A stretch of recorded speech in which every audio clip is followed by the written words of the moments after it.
घने देवदार के जंगलों के बीच लकड़ी का एक बहुत पुराना जैन मठ था। वहाँ 4 भिक्षु रहते थे। एक शाम उन चारों ने विचार किया कि उनकी साधना में अभी भी कुछ कमी रह रही है। वे घंटों ध्यान तो करते थे, लेकिन उनका मन पूरी तरह शांत नहीं हो पाता था। तभी सबसे बड़े भिक्षु ने एक प्रस्ताव रखा कि वाणी का संयम ही मन का असली संयम है, और चूंकि वे आपस में बहुत बातें करते हैं, इसलिए उनकी ऊर्जा बिखर जाती है। उसने सुझाव दिया कि उन्हें एक कठिन संकल्प लेना चाहिए, 7 दिनों का महामौन। यह तय हुआ कि अगले 7 दिनों तक चाहे प्रलय ही क्यों न आ जाए, कोई भी एक शब्द नहीं बोलेगा, न इशारा करेगा, न लिखेगा, सिर्फ मौन। संकल्प शुरू हुआ और पहली रात आ गई। बाहर बर्फीली हवाएं चल रही थी, जो मठ की पुरानी लकड़ी की दीवारों से टकराकर डरावनी सीटी बजा रही थी। मठ के मुख्य ध्यान कक्ष में चारों भिक्षु पलथी मारकर बैठे थे। कमरा बहुत बड़ा और अंधेरा था, और उस घुप अंधेरे के बीचों बीच एक लकड़ी के स्टैंड पर मिट्टी का एक बड़ा सा तेल का दिया जल रहा था। उस दिए की पीली कांपती हुई लौही उस विशाल कमरे में रोशनी का एकमात्र सहारा थी। चारों भिक्षुओं की परछाइयां दीवारों पर नाच रही थी। सन्नाटा इतना गहरा था कि वे अपनी खुद की सांसों और दिल की धड़कनों को साफ सुन सकते थे। समय बीतता गया, प्रहर दर प्रहर निकला, उनके पैर सुन्न होने लगे, मन भागने लगा, लेकिन वे डटे रहे। मौन का भारीपन हवा में महसूस किया जा सकता था। हर भिक्षु अपनी साधना में लीन दिखने का प्रयास कर रहा था, लेकिन भीतर ही भीतर वे एक दूसरे को कनखियों से देख रहे थे कि कहीं कोई दूसरा गलती तो नहीं कर रहा। मध्यरात्रि हो चुकी थी और दिए का तेल अब खत्म होने की कगार पर था। लौ बार बार फड़फड़ा रही थी, जैसे जीवन के लिए संघर्ष कर रही हो। अचानक खिड़की की एक दरार से हवा का एक तेज बर्फीला झोंका अंदर आया और सीधा दिए की लौ से टकराया। लौ एक पल के लिए नीली हुई, तड़पी, और फिर एक हल्की सी फूंक की आवाज के साथ दिया बुझ गया। रोशनी का एकमात्र स्रोत गायब हो चुका था और पूरे हॉल में ऐसा अंधेरा छा गया जैसे किसी ने आंखों पर काली पट्टी बांध दी हो। अब वहां न परछाई थी, न चेहरा, सिर्फ अंधकार था। यह घटना इतनी अचानक हुई कि पहले भिक्षु का संयम पूरी तरह टूट गया। शायद उसे अंधेरे से डर लगता था, या वह बस स्थिति की सूचना देना चाहता था। उसका साक्षी भाव गायब हो गया और वह एक साधारण सेवक की तरह घबराहट में बोल पड़ा, अरे दिया तो बुझ गया। उसकी आवाज उस गहरे सन्नाटे में किसी भारी पत्थर के गिरने जैसी लगी। उसने मौन तोड़ दिया था और उसके बोलते ही साधना खंडित हो गई। उसके बगल में बैठे दूसरे भिक्षु को यह बात बिल्कुल बर्दाश्त नहीं हुई। वह खुद को नियमों का बहुत पक्का मानता था, इसीलिए उसे लगा कि पहले भिक्षु ने पूरी मेहनत पर पानी फेर दिया।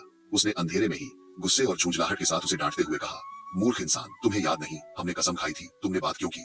हमारा व्रत टूट गया। अब 2 लोग बोल चुके थे। हॉल में तनाव फैल गया। तीसरा भिक्षु, जो स्वभाव से थोड़ा क्रोधी था, इन दोनों की मूर्खता पर हैरान था। उसे लगा कि ये दोनों बेवकूफ आपस में लड़कर बची खुशी शांति भी भंग कर रहे हैं। उससे रहा नहीं गया और उसने अपना आपा खोते हुए ऊंची आवाज में चिल्लाकर कहा, तुम दोनों का दिमाग खराब हो गया है क्या? तुम लोगों ने बात ही क्यों की? अब चुप रहो। 3 भिक्षु अपना व्रत तोड़ चुके थे। उनका 7 दिनों का संकल्प पहले ही घंटे में मिट्टी में मिल चुका था। हॉल में एक अजीब सी शर्मिंदगी और गुस्सा भरा हुआ था। अंधेरा गहरा था, लेकिन उस अंधेरे में अचानक एक आवाज गूंजी। यह चौथा भिक्षु था। वह अब तक चुप था। उसने देखा कि उसके तीनों मित्र हार चुके हैं, और यह देखते ही उसके भीतर एक अजीब सी खुशी, एक विजय का भाव और एक गहरा अहंकार जाग उठा। उसे लगा कि वह इन सब में श्रेष्ठ है, सबसे महान है, क्योंकि उसने नियम नहीं तोड़ा। वह अपनी हंसी रोक नहीं पाया और जोर से हंसा, एक ऐसी हंसी जो व्यंग्य से भरी थी। और फिर उसने गर्व से भरकर वह वाक्य बोला जो इस पूरी कहानी का सार है, हाँ हाँ हाँ, तुम सब कितने बड़े मूर्ख हो। देखो, केवल मैं, सिर्फ मैं ही अकेला हूँ जिसने बात नहीं की। उसकी आवाज खाली हॉल में गूंजती रही। दिया बुझ चुका था, लेकिन उस रात उन चारों का आत्मज्ञान भी उस दिए के साथ ही बुझ गया। अंधेरा बाहर नहीं था, असली अंधेरा उन चारों के भीतर था, अहंकार का अंधेरा। दिया बुझना तो महज एक छोटी सी घटना थी, लेकिन उस अंधेरे ने उन चारों के भीतर के असली चेहरे उजागर कर दिए। यह कहानी हमें एक बहुत गहरा आईना दिखाती है। हमें लगता है कि उन चारों ने व्रत तोड़ा, लेकिन सच तो यह है कि उनका व्रत कभी शुरू ही नहीं हुआ था। वे केवल अपने होठों को जबरदस्ती बंद किए बैठे थे, जबकि उनके मन के भीतर एक बाजार लगा हुआ था। गौर कीजिए, उन चारों की समस्या बोलना नहीं थी, उन चारों की समस्या थी प्रतिक्रिया। वे चारों अपने आप में स्थिर नहीं थे, वे गुलाम थे परिस्थितियों के। जैसे ही बाहर कुछ घटा, उनका भीतरी संतुलन ताश के पत्तों की तरह बिखर गया। पहला भिक्षु डर का गुलाम था, दूसरा नियमों का गुलाम था, तीसरा क्रोध का गुलाम था, और चौथा अपनी ही महत्वाकांक्षा का गुलाम था। चारों की नजरें बाहर टिकी थी। कोई दिए को देख रहा था, कोई दूसरे की गलती को, तो कोई अपनी तुलना बाकियों से कर रहा था। अपने भीतर कोई नहीं देख रहा था। और यही हम सब गलती करते हैं। हम सोचते हैं कि अगर हम जंगल में चले जाएं, आंखें बंद कर ले या जुबान सिल ले, तो हमें शांति मिल जाएगी। लेकिन यह कहानी चीख चीख कर कह रही है कि शांति जगह बदलने से नहीं, नजर बदलने से मिलती है। खासकर उस चौथे भिक्षु की हंसी हमें जीवन का सबसे कड़वा पाठ पढ़ाती है। वह हमें बताता है कि अहंकार किसी भी भेष में आ सकता है।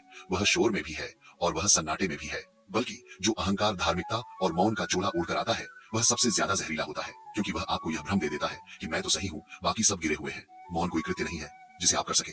मौन तो एक होना है। जब तक आपके भीतर दूसरा मौजूद है, चाहे शिकायत के रूप में, सुधार के रूप में या तुलना के रूप में, तब तक आप शोर मचा रहे हैं, भले ही आपके होठ सिले हुए हो। सच्ची साधना यह नहीं है कि बाहर का दिया कभी बुझे नहीं। आंधियां आएंगी, दिए बुझेंगे। सच्ची साधना यह है कि बाहर चाहे कितना भी अंधेरा क्यों न हो जाए, भीतर का होश नहीं डगमगाना चाहिए। जब तक वह भीतरी दिया जल रहा है, तब तक बाहर का बोलना भी मौन है। और अगर वह बुझा हुआ है, तो आपकी चुप्पी भी सिर्फ एक शोर है।